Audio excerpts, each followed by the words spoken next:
அடுத்ததாக இஸ்ரவேல் புத்திரர் எகிப்து தேசத்தில் எப்படி அடிமைகளாக மாற்றப்பட்டனர் என்பதை குறித்து பார்ப்போம். எகிப்திற்கு வந்த இஸ்ரவேலர் 70 பேர். இவர்கள் எகிப்து தேசத்தில் பழுகி பெருகினார்கள். யோசேப்பை அறிந்த பார்வோன்கள் ஆட்சி செய்த போது இஸ்ரவேலர் சுதந்திரமாய் வாழ்ந்து வந்தனர். பின் யோசேப்பை அறியாத ஒரு புதிய ராஜன் எகிப்திலே தோன்றினான். இவன் இஸ்ரவேல் புத்திரரை கொடுமையாய் வேலை வாங்கினான். இஸ்ரவேலருக்கு பிறக்கும் ஆண் பிள்ளைகளை எல்லாம் கொலை செய்ய உத்தரவிட்டான். கொடுமையான வேலையினால் அவர்களுடைய ஜீவனையும் கசப்பாக்கினான். இதனால் இஸ்ரவேல் புத்திரர் கர்த்தரை நோக்கி மன்றாடினர். கர்த்தர் அவர்களுடைய பெருமூச்சை கேட்டார். ஆபிரகாமுக்கு தான் செய்த உடன்படிக்கையை நினைத்தருளினார். இஸ்ரவேல் ஜனங்களை எகிப்திலிருந்து விடுதலை செய்ய ஒரு மனிதனை தேடினார். லேவி கோத்திரத்தில் ஒரு ஆண் குழந்தை பிறக்கிறது. அந்த குழந்தையை அதன் தாய் 3 மாதம் ஒளித்து வைத்தாள். அதன் பிறகு அவளால் ஒளித்து வைக்க கூடாமல் அவள் ஒரு நாணற் பெட்டியை செய்து அதில் பிள்ளையை கிடத்தி நைல் நதியில் விட்டாள். அந்த குழந்தை இருந்த பெட்டி தேவனுடைய திட்டத்தின்படி பார்வோனின் குமாரத்தியினுடைய கண்களில் பட்டது.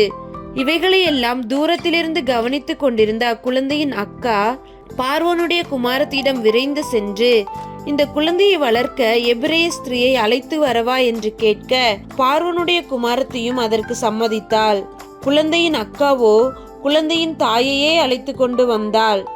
நதியில் விடப்பட்ட குழந்தை மீண்டும் தன் தாயிடமே வளர்ந்து பின் பார்வோனின் குமாரத்தியிடம் கொண்டு போய் விடப்பட்டது. பார்வோனின் குமாரத்தி அந்த ஆண் பிள்ளைக்கு மோசே என்று பெயரிட்டாள்.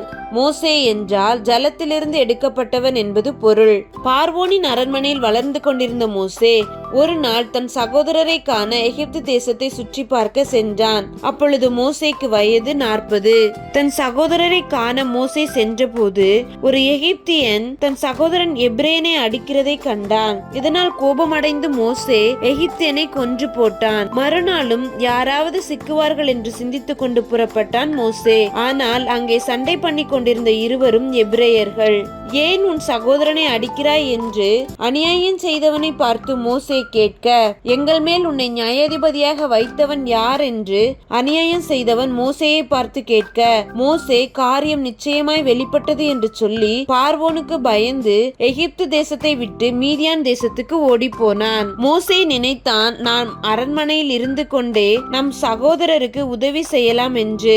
ஆனால் தேவனுடைய திட்டம் வேறாய் இருந்தது. மோசே மீதியான் தேசத்து தண்ணீர் துறவண்டையில் உட்கார்ந்திருந்த வேளையில் மீதியான் தேசத்து ஆசாரியனாகிய ரெகுவேலின் குமாரத்திகள் ஆடுகளை ஓட்டிக்கொண்டு துறவண்டையில் வந்தார்கள். அவர்கள் ஆடுகளுக்கு தண்ணீர் காட்டும் போது மேய்ப்பர்கள் அவர்களை துரத்த மோசே அவர்களுக்கு உதவினான். இதனால் ஆசாரியனின் குமாரத்திகள் தங்கள் கூடாரங்களுக்கு சீக்கிரத்தில் சென்றனர். தன் குமாரத்திகள் நேரத்தோடு வந்ததை ஆசாரியன் கண்டு அதை குறித்து தன் குமாரத்திகளிடம் விசாரிக்க, அவர்கள் எகிப்தியன் ஒருவன் எங்களுக்கு உதவி செய்தான் என்றார்கள். உடனே ரெகுவேல் மோசேயை அழைத்து வந்து அவனுக்கு போஜனம் கொடுத்தான், அவனை உபசரித்தான். அது மட்டுமல்ல, தன் குமாரத்தியாகிய சிப்போராளையும் மோசேக்கு மனைவியாக கொடுத்தான். இப்படி மோசேக்கு ஒரு குடும்பம் உருவானது. மோசே தன் மாமனாகிய ரெகுவேலின் வீட்டில் இருக்கும்போது அவனுடைய ஆடுகளை மேய்த்து கொண்டு வந்தான். இப்படி ஒரு நாள் ஆடுகளை ஓரை பர்வதத்தில் மேய்த்து கொண்டிருந்த வேளையில் கர்த்தருடைய தூதனானவர் முட்செடியின் மத்தியில் நின்று மோசேக்கு தரிசனமானார். தேவன் இஸ்ரவேல் ஜனங்களை எகிப்திலிருந்து விடுவிக்க மோசேயிடம் பேசினார். முதலில் மோசே தேவனுடைய அழைப்பை நிராகரித்தான். பின் தேவன் உன் சகோதரனாகிய ஆரோனையும் உன்னோட கூட அனுப்புகிறேன் என்று சொன்னதும் மோசே தேவனுடைய அழைப்பை ஏற்றுக்கொண்டான். மோசேயும் ஆரோனும் சேர்ந்து பார்வோனிடத்தில் போய் இஸ்ரவேல் ஜனங்களுக்காக மன்றாடினர். பார்வோனோ முன்பை விட இப்பொழுது இஸ்ரவேல் புத்திரரின் வேலையை அதிகமாக்கினான். மோசே பார்வோனை சந்தித்து பேசும்போது மோசேயின் வயது 80, ஆரோனின் வயது 83. மோசே பார்வோனிடம் போய் பேசும்போது பார்வோன் செவி கொடுக்காததை குறித்து மோசே போய் மீண்டும் தேவனை நோக்கி மன்றாடினான். கர்த்தர் மோசேயை நோக்கி, என்னுடைய பலத்த கையை கண்டு இஸ்ரவேல் புத்திரரை தன் தேசத்திலிருந்து துரத்தி விடுவான் என்று வாக்கு பண்ணினார். மோசே தேவ வார்த்தையை இஸ்ரவேல் புத்திரருக்கு அறிவித்த போது அவர்கள் கொடுமையான வேலையினால் மோசேக்கு செவி கொடாமற் போனார்கள். ஆனால் மோசேயும் ஆரோனும் தொடர்ந்து தேவனுக்கு கீழ்ப்படிந்து அவரது வார்த்தையை பார்வோனுக்கு கூறினர். பார்வோனும் தன் இருதயத்தை கடினப்படுத்திக் கொண்டே இருந்தான். தேவன் தன் சேனையாகிய இஸ்ரவேல் புத்திரரை எகிப்திலிருந்து விடுதலை பண்ண எகிப்தியரின் தேவர்கள் மீது நீதி செய்ய முடிவெடுத்தார். இதனால் எகிப்து தேசத்தில் 10 வாதைகளை அனுப்பினார். 10 வாதைகளுக்கும் பயந்த பார்வோன் தன் இருதயத்தை கடினப்படுத்திக் கொண்டே இருந்தான். இஸ்ரவேல் புத்திரரை எகிப்து தேசத்திலிருந்து அனுப்ப மனதில்லாதிருந்தான். முடிவில் தேவன் தலைப்பிள்ளை சங்காரத்தை எகிப்து தேசத்தில் அனுமதிக்க, இதனால் பாதிக்கப்பட்ட எகிப்தியர் இஸ்ரவேல் புத்திரரை எகிப்து தேசத்திலிருந்து துரத்திவிட்டனர். இவ்வாறாகவே தேவன் தம்முடைய ஜனங்களை எகிப்து தேசத்தின் அடிமைத்தனத்திலிருந்து வெளியே கொண்டு வந்தார். இஸ்ரவேல் புத்திரரின் அடிமைத்தனத்தை குறித்து தேவன் ஆபிரகாமுக்கு முன்பே வாக்கு பண்ணி இருந்தார்.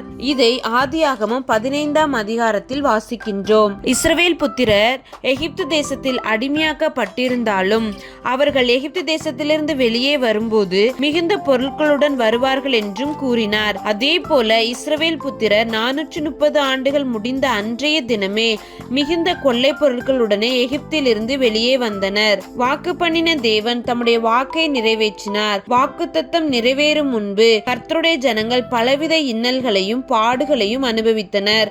ஆனால் முடிவோ யாரும் எதிர்பார்க்காத பெரிதான விடுதலையை தேவன் தம்முடைய பிள்ளைகளுக்கு கொடுத்தார். அதே போலதான் நம்முடைய வாழ்விலும் கர்த்தர் தம் வாக்கு பண்ணியதை நிச்சயம் நிறைவேற்றுவார். தாமதமானாலும் தம்முடைய வாக்கை நிறைவேற்ற கர்த்தர் உண்மையுள்ளவராய் இருக்கிறார். நாம் செய்ய வேண்டியது ஒன்றே ஒன்றுதான், அது அவரை முழு மனதோடு விசுவாசிப்பதுதான். இக்கட்டான சூழ்நிலையில் நாம் அவரை விசுவாசிக்கும் போது நமது விசுவாசத்தை தேவன் கண்டு நம்மை நிச்சயமாய் விடுவிப்பார். தமது வாக்கை நிச்சயமாய் நிறைவேற்றுவார். தேவன் தாமே நம்மை ஆசீர்வதித்து காப்பாராக. ஆமென்.